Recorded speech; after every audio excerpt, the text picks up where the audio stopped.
అందరికీ నమస్కారం.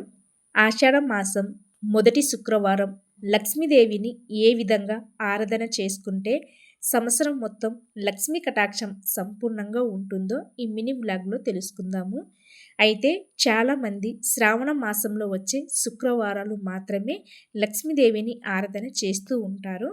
అలాగే ఆషాఢ మాసం అంటే శూన్య మాసంగా చూస్తారు. అలాగే శక్తి దేవతలు అంటే దుర్గామాత, పోలేరమ్మ, పోచమ్మ వాళ్ళకు మాత్రమే ఆరాధన చేస్తూ ఉంటారు. అలాగే కొంతమంది బోనాలు కూడా సమర్పిస్తూ ఉంటారండి. అయితే శ్రావణ మాసంలో లక్ష్మీదేవి మన ఇంట్లోకి కాలి యందు గల్లు గల్లుమంటూ ప్రవేశించాలన్నా, అలాగే సంవత్సరం మొత్తం లక్ష్మీ కటాక్షానికి లోటు లేకుండా ఉండాలంటే ఆషాఢ మాసంలో వచ్చే శుక్రవారాలు ఈ విధంగా అమ్మవారికి ఆరాధన చేసుకోవాలండి. అయితే లక్ష్మీదేవి చిత్రపటం అలాగే విగ్రహం ఉన్నవారైతే శుక్రవారం రోజు ఈ విధంగా సపరేట్‌గా ఒక పీట ఏర్పాటు చేసుకోవాలి. లేదంటే పూజ గదిలోనే ఒక పక్కకి చూపించిన విధంగా లక్ష్మీదేవి చిత్రపటాన్ని ఏర్పాటు చేసుకోవాలండి. అయితే లక్ష్మీదేవి చిత్రపటంతో పాటు విష్ణుమూర్తి చిత్రపటం కానీ, విగ్రహాన్ని కానీ ఏర్పాటు చేసుకోవాలి. అలాగే లక్ష్మీదేవి చిత్రపటం ఏ విధంగా ఉండాలంటే 2 తెల్ల ఏనుగులు తొండంతో అమ్మవారి పైన నీళ్లను పోస్తున్నట్టుగా ఉన్నటువంటి చిత్రపటాన్ని ఏర్పాటు చేసుకుంటే చాలా మంచిది.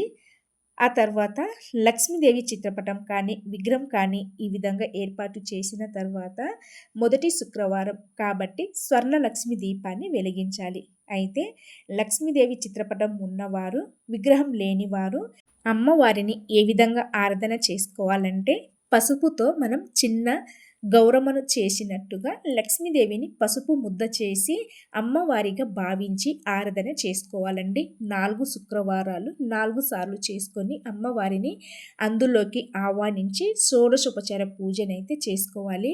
అలాగే అమ్మవారికి పసుపు, కుంకుమ అంటే అత్యంత ప్రీతి.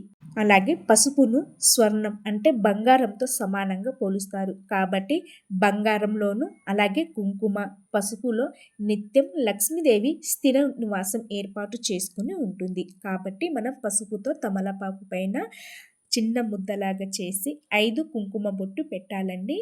అలాగే అమ్మవారికి అందులో ఆహ్వానించి షోడశోపచార పూజనైతే చేసుకోవాలి. లాంగ్ వీడియో చూడాలి అనుకుంటే లింక్ ఈ ఛానల్ పేరు కింద ఉంటుంది. ప్లే బటన్ పైన క్లిక్ చేయండి. అలాగే అమ్మవారి చూపులు మన మీద తొందరగా కలగాలంటే బిల్వదళం తీసుకొని వాటికి చందనం రుద్ది కుంకుమ బొట్టు పెట్టి లక్ష్మీదేవికి సమర్పించాలి. అప్పుడు లక్ష్మీదేవి చూపులు మన మీద తొందరగా